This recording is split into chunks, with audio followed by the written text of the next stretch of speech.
The mark of the beast is not coming. You were born with it. It is running in you right now, in the organ behind your forehead, in the hand you use to sign your name. For 2,000 years, every generation has named a new Antichrist, and every single one has been wrong. Nero, Napoleon, Hitler, a barcode reader at the grocery store, a COVID vaccine, a Google quantum chip, Neuralink. The list never stops, and nobody ever asks the obvious question. Why has every generation been wrong? Here's the second question nobody asks. The verse does not say, watch for the number. It says, calculate the number. That is a math instruction. And no one in your church ever did the math. And here's the third. In Revelation chapter 13, the beast puts its mark on the forehead.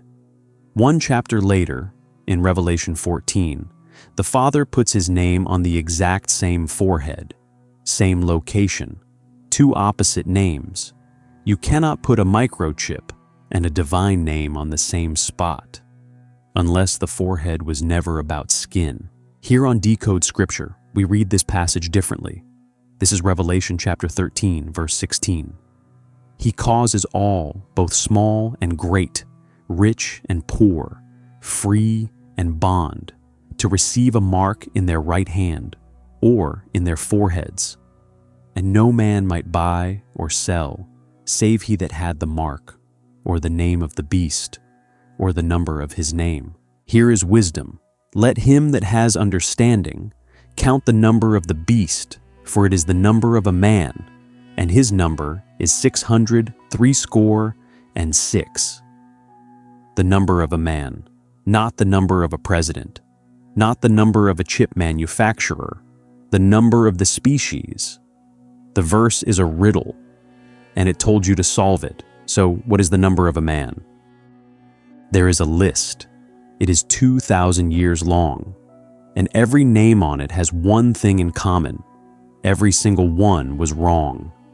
In the first century, early Christians matched 666 to Nero Caesar using a system called gematria. You assign numerical values to Hebrew letters, spell the emperor's name, and add the numbers. Nero Caesar in Hebrew adds up to 666. That is not speculation. It is the scholarly consensus. Wikipedia summarizes it plainly. The broad consensus in contemporary scholarship is that the number of the beast is linked by gematria to Nero. But here's where it gets interesting. One of the oldest surviving manuscripts of this passage, called Papyrus 115, does not say 66666. It says 616. And 616 is Nero's name in the Greek spelling instead of the Hebrew. Two different spellings, two different numbers, both pointing at the same dead emperor. If the number was about a future world dictator, why does one of the oldest copies of this passage resolve to a man who died in 68 AD? The text was not prophecy. It was political code, written so that Roman authorities could not read it as sedition. Every generation since then has ignored this and gone hunting for their own beast in the morning headlines. And the verse itself tells you not to do that. It says, here is wisdom. Let him that has understanding calculate. Calculate. That is a math word, not a surveillance word, not a news word, a math word. So if 666 is not a barcode, not a chip, not Nero, and the verse says it is the number of humanity itself, what number belongs to every human body ever born? You are 18% coal. That is not a metaphor. The word carbon comes from the Latin carbo, meaning charcoal, burned material, the residue of matter, and your body is 18.5% carbon by mass, according to the National Institutes of Health. It is the second most abundant element in you, after oxygen. Every strand of your DNA is built on a carbon scaffold. Every protein, every neurotransmitter, every cell membrane. Carbon is not just in you. Carbon is you. A peer-reviewed paper from the National Institutes of Health puts it this way: Carbon forms the backbone of organic molecules, providing the framework upon which diverse biomolecules are built. And the most common isotope of carbon, the one your body is made of, is called carbon-12. Bill Donahue of Hidden Meanings decoded this passage decades ago. What we are doing here is bringing the chemistry up to the same level as his insight. Carbon-12 contains exactly 6 protons, 6 neutrons, and 6 electrons. 6, 6, 6. The number of a man. The atomic signature of the human body. The verse told you to calculate. There is the math. The beast is not a president. The beast is not a chip. The beast is the carbon body, the physical, material vehicle you were born inside. And the mark is what happens when consciousness gets trapped in it. But the verse does not just give you a number. It gives you 2 locations, the forehead and the right hand. Why those 2? In 1848, a railroad foreman named Phineas Gage had an iron rod blasted through his forehead. He survived.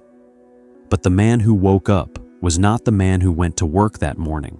Before the accident, Gage was responsible, polite, a good worker. After the accident, he was profane, impulsive, and could not hold a job. His friends said he was no longer Gage. His personality was gone, because the rod destroyed the organ directly behind his forehead. That organ is called the prefrontal cortex. It sits right behind your forehead. The Cleveland Clinic identifies its primary functions as decision-making, emotional regulation, self-control, and personality expression. The National Institutes of Health adds judgment, abstract thinking, and social appropriateness. A peer-reviewed paper in the Journal of Educational and Behavioral Medicine Science calls it the Personality Center and identifies it as responsible for wisdom, foresight, and understanding. This is not a metaphor standing in for something else. The forehead in Revelation is pointing directly at the organ that makes you who you are. Your moral reasoning, your capacity to choose, your identity. Research from Indiana University confirms that moral reasoning activates the prefrontal cortex specifically. A study from the University of Illinois found that extreme stress causes, and this is their language, the shift from ethical reasoning to base instinctual reactions when the prefrontal cortex is overwhelmed by the amygdala. That shift is the neurological event the allegory is describing. The higher mind losing to the lower mind, the beast winning. Now the right hand. Your right hand is controlled by your left brain. The motor nerves cross at the brainstem. A study from the Max Planck Institute, with over 31,000 subjects, confirmed that in right-handers, the left hemisphere controls the dominant hand. Harvard Health identifies the left hemisphere as the center of language, logic, and analytical processing. The right hand is the action arm of the ego-structured mind. Forehead and right hand. What you think and what you do. The beast's mark covers both. You are entirely operating from lower consciousness, in thought and in deed. But if the forehead and right hand were just random spots for a future dictator's tattoo, then why do 3 civilizations on 3 different continents, separated by thousands of years, mark the exact same 2 locations? There is a dot on a woman's forehead in Mumbai. There is a cobra on a pharaoh's forehead in Luxor. There is a leather box on a rabbi's forehead in Jerusalem. None of them have ever read each other's books. In Hinduism, the bindi marks the Ajna chakra, which Britannica defines as the seat of concealed wisdom, located between the eyebrows. The bindi comes from the Sanskrit word bindu, meaning point. Same forehead, same claim. Consciousness lives here. In ancient Egypt, the pharaoh wore the uraeus, the upright cobra on the forehead as the symbol of divine sovereignty and awakened perception. The serpent at the forehead is either asleep and destructive or risen and sovereign. Same animal, same location, opposite states. In Judaism, tefillin are placed on the forehead and the hand during morning prayer. The Jewish Theological Seminary explains that the forehead tefillin represents intellect and the hand tefillin represents action. Chabad.org says, "Dedicate yourself to the service of God in all that you think, feel, and do. Forehead and hand, thought and deed." The same two locations as Revelation chapter 13, verse 16. One tradition is coincidence, two is interesting. Three independent civilizations marking the same 2 points on the human body as the seats of consciousness and action is a pattern. The geography of consciousness is universal. These are not random locations for a tattoo. They are the 2 points every ancient tradition identified as the interface between your higher nature and your lower one. So, the locations are universal. The number is chemistry. But there is one more piece. Where did the mark come from? Because nobody put it on you. Nobody put the mark on you. You carved it into yourself. Think about the last time you reacted before you could think. Someone cut you off in traffic. Someone questioned your intelligence. Someone ignored you. The response fired before your conscious mind even showed up. That automatic reaction is not a chip. It is a groove. Every time you fire the same fear, the same defense, the same ego narrative, the nerve pathway carrying that signal gets physically thicker. The National Institutes of Health identifies this process as myelination, the wrapping of nerve fibers in a fatty sheath that makes the signal faster and more automatic with each repetition. A study from MIT's McGovern Institute confirms that repeated neural activation strengthens synaptic connections, locking habitual behavior into the brain's architecture. That is not a metaphor. That is tissue, carved into the organ behind your forehead. One reactive thought at a time. Fear scanning. Ego defense. The same anger running the same loop. Every repetition cuts the channel deeper. The mark is not a chip implanted from outside. It is a groove cut from inside. You do not need a dictator to brand you. You branded yourself. But here is the turn the whole passage makes, and almost nobody reads far enough to see it. One chapter later, the same forehead gets a different name written in it. One chapter, that is all it takes. Turn the page from Revelation 13 to Revelation 14, and the whole allegory flips. Revelation chapter 14, verse 1. "And I looked, and lo, a lamb stood on Mount Zion, and with him 144,000, having his Father's name written in their foreheads." Same forehead, same word for written in. 2 names, the beast's mark in chapter 13. The Father's name in chapter 14. You cannot put a microchip and a divine name on the same skin, but you can hold 2 different states of mind in the same organ. Revelation chapter 22 verse 4 confirms it.